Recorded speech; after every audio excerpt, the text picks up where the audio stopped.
కేశవ అయితే పాపని బుజ్జిని తీసుకొని అక్కడ గుడి దగ్గర కూర్చొని ఉంటాడు. ఇంతలో అక్కడికి రమ్య వాళ్ళ చిన్నత్తయ్య వచ్చి బుజ్జి అని చెప్పి గట్టిగా అరుస్తుంది. ఇక బుజ్జి దాంతో ఒక్కసారిగా షాక్ అయ్యి వాళ్ళ అమ్మ వైపు చూస్తూ ఉంటాడు.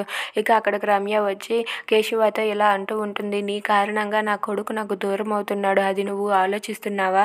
నిన్ను వద్దన్నానని నా కొడుకును కూడా నువ్వు దూరం చేస్తావా? అది నీకు ఎలా మనసు వస్తుంది? అయినా నా కొడుకుతో పాటు ఆ పాపాన్ని నా ఇంట్లో నేను మోయలేను. నా కొడుకు మాత్రమే నా ఇంట్లో ఉండడానికి నేను ఒప్పుకుంటాను. ఆ పాపాన్ని నా ఇంట్లో ఉండడానికి నేను అస్సలు ఒప్పుకోను. నీతో పాటు ఆ పాపాన్ని కూడా తీసుకొని నువ్వే వెళ్ళిపో అని చెప్పి అంటూ ఉంటుంది. అది వినగానే కేశవ బుజ్జి అయితే ఒక్కసారిగా షాక్ అయ్యి అలా ఉండిపోతారు. ఇక ఈ మాటలన్నీ వింటున్న వాళ్ళ చిన్నత్తయ్య కూడా అలా చూస్తూ ఉంటారు. ఇంతలో అక్కడ ఉన్న బుజ్జి అయితే చాలా బాధపడుతూ ఉంటాడు. అవును బుజ్జి, నువ్వు మాత్రమే నాతో రా. ఆ పాపం నాతో వచ్చింది, నీతో తీసుకుని వచ్చావంటే మర్యాదగా ఉండదు. నువ్వు నాతో ఉండు రా బుజ్జి అని చెప్పి రమ్య బుజ్జితో అంటుంది. అది వినగానే బుజ్జి అయితే చాలా బాధపడుతూ చెల్లెళ్ళు వదిలేను రా అని చెప్పి అంటాడు. If you like this video please subscribe our channel.